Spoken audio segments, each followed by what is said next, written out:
తను నిరపరాధి, ఈ నేరాలతో నాకు సంబంధం లేదు, ఈ నిందలతోటి నాకు సంబంధం లేదు, ఆ అమ్మాయే నన్ను కలుసుకుంది, ఆ అమ్మాయే నా దగ్గర పని అడిగింది, ఆ అమ్మాయే నాతో పరిచయం పెట్టుకుంది, ఆ అమ్మాయే నన్ను ఆరాధిస్తోంది, ఆ అమ్మాయే నన్ను పెళ్లి చేసుకోమని వేధిస్తోంది. జానీ మాస్టర్ గారి సైడ్ నుంచి 1 పాయింట్ కూడా లేదా? ఉండదండి. ఎలా ఉంటుంది? ఉంటే ఆయన ఒప్పుకుంటే నేరాలు కష్టం కదా, శిక్షార్హుడు అయిపోతాడు. అందుకని ఒప్పుకోరు. మెన్షన్ చేశారో ఆ పాయింట్స్ అన్ని కూడా అన్ని మీరు చెప్తున్నారు. జానీ మాస్టర్ విషయంలో ఆమె వచ్చింది, ఆమె చేసింది, ఈమె చేసింది, కానీ ఆమెనే వెళ్ళి కేసు పెట్టింది కదా. అవును, అంటే ఆవిడ అన్ని రకాల ప్రయత్నాలు చేసింది.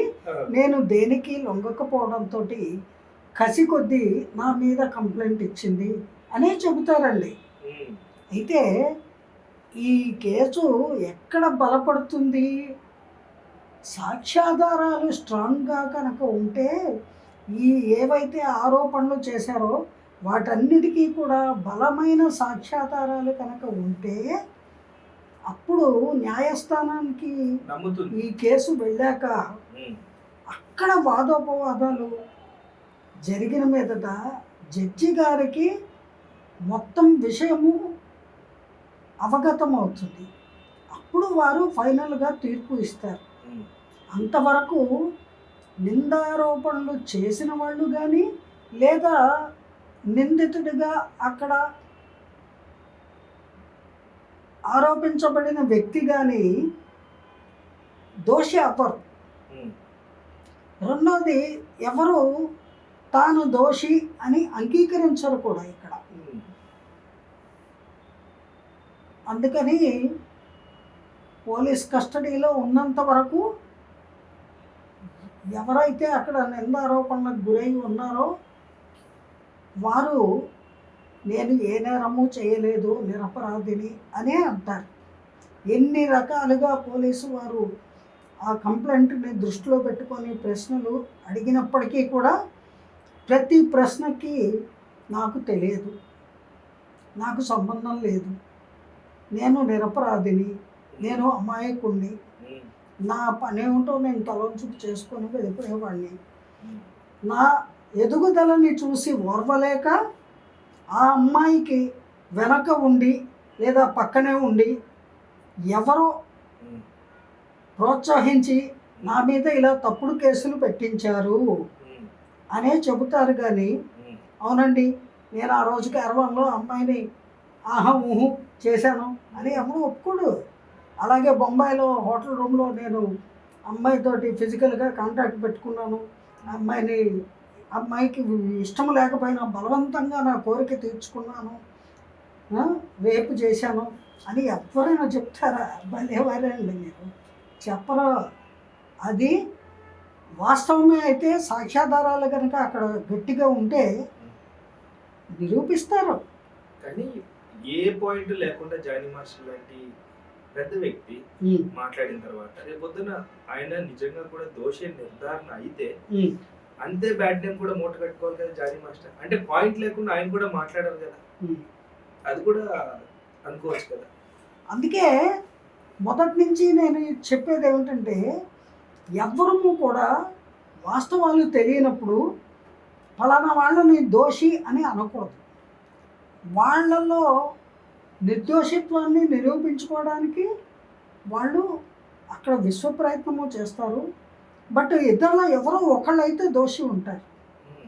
ఏ దోషము లేకుండా కోర్టుకి ఎక్కరు కదా, పోలీసుల దగ్గర జరిగే ఈ వివాదమే కదమ్మా మధ్యలో టాపిక్కే మధ్యలో మాట్లాడుతున్నారు. అవును, ఇప్పుడు రేపు అక్కడ బాధితురాలు కానీ పటిష్టమైనటువంటి సాక్ష్యాధారాలు కనుక ఉంటే అప్పుడు వీళ్ళు నేరము ఒప్పిస్తారు.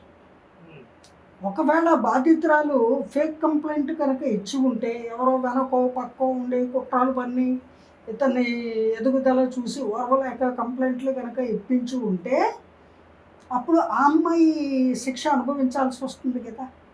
అందుకని ఇవి ఆలోచించకుండా అంత ఈజీగా ఆడపిల్ల ముందుకు వచ్చి నేను నా శీలాన్ని కోల్పోయాను, ఇతను నన్ను మానభంగం చేశాడు, అనేక సంవత్సరాలుగా నన్ను పెళ్లి చేసుకుంటా అని చెప్పి మతం మార్చుకోమని చెప్పి రేపుల మీద రేపులు చేస్తూనే ఉన్నాడు, లైంగికంగా వేధిస్తూనే ఉన్నాడు అని అంత ఈజీగా కంప్లైంట్ ఇవ్వదండి.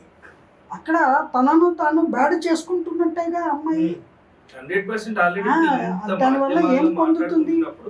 ఆ అమ్మాయి ఆల్మోస్ట్ కనిపించే బ్యాడ్ అని మనం అనడానికి లేదు, ఒక అమ్మాయిని కానీ లేకపోతే అబ్బాయిని కానీ ఎవరినైనా కానీ బ్యాడ్ అనట్లేదు. కానీ ప్రస్తుతం ఉన్న సిచ్యువేషన్ లో ఈ జరుగుతున్న వివాదంలో కనిపించేది అమ్మాయి ఎవరైతే ఇబ్బంది పడ్డారో నన్ను ఇలా చేశాడని అన్నప్పుడు ఇద్దరిలో ఎక్కువగా బ్యాడ్ నేమ్ వచ్చేది అమ్మాయికే కదా. ఆల్రెడీ రాలేదని మనం అనుకోవడానికి కూడా లేదు కదా. అవును, ఇవన్నీ ఆలోచించి అంత పెద్ద వ్యక్తిని అతను చేసిన తప్పుని 10 మందికి తెలియచెప్పాలి అనే తాపత్రయము ఉన్నప్పటికీ తనకి ఆ ధైర్యము కానీ తనకి ఎవరైనా మోరల్ సపోర్ట్ కానీ ఇచ్చేవాళ్ళు లేరు, తనకి ఆ స్టేచర్ లేదు, అతని స్టేచర్ చాలా పెద్దది, అతను మంచి స్థాయిలోకి వెళ్ళిపోయాడు, సర్వ విధాల తనకంటే అతను హై లెవెల్లో ఉన్నాడు అనేది తెలిసి అమ్మాయి ఇంతకాలం ముందుకు రాలేకపోయింది. ఇప్పుడు ధైర్యం చేసి వచ్చింది అంటే అది మనము తెగింపే. ఇప్పుడు ఆ తెగింపుకి కారణము ఇప్పుడు ఇంతకాలానికి అమ్మాయికి ఒక మోరల్ సపోర్ట్ ఉంది. ఆ మోరల్ సపోర్టు ఇచ్చారు అని అంటే అక్కడ వాస్తవం లేకుండా మోరల్ సపోర్ట్ కూడా ఎవరు ఇవ్వరండి. ఎందుకంటే రేపు వాళ్ళ పేర్లు కూడా ఇతనైనా బయటికి తీసుకొస్తాడు, అమ్మాయి అయినా చెప్తుంది కదా, చెప్పాల్సిన పరిస్థితి వస్తుంది. మాట్లాడుకుంటారు కదా, ఎట్లా మన మాధ్యమాల్లో రాకపోయినా కోర్టులో వస్తాయండి ఇవన్నీ. అవి వచ్చినప్పుడు వాళ్ళు కూడా వాళ్ళ యొక్క ఒపీనియన్ని వాళ్ళు ఎందుకు అమ్మాయికి మోరల్ సపోర్ట్ ఇస్తున్నారో చెప్పే పరిస్థితి రావచ్చు. అందువల్ల అంత ఈజీగా ఏ ఆడపిల్ల తెగించి ఒక స్థాయిలో ఉన్న వ్యక్తి మీద కంప్లైంట్ ఇవ్వడానికి సాహసించదు. Unless and until she is damaged by that person అనేది అక్కడ స్పష్టంగా తెలుస్తుంది.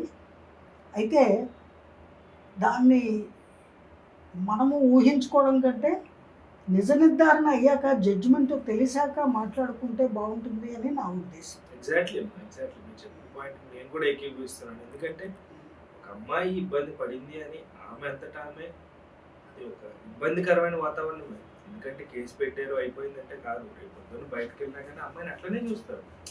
ఎవరు చూసినా కానీ ఆ కోణంలోనే చూస్తారు కదా, ఓ ఈ అమ్మాయి అరే ఆ అమ్మాయి చులకన భావం వచ్చేస్తుంది. ఇప్పుడు ఈ జానీ వాస్తవాలు కనుక చెప్పలేదు అనుకోండి, అన్నిటికీ నాకు తెలియదు నాకు సంబంధం లేదు అన్నాడు అనుకోండి, వాళ్ళు రిమాండ్ని పొడిగించే అవకాశం కూడా ఉంటుంది.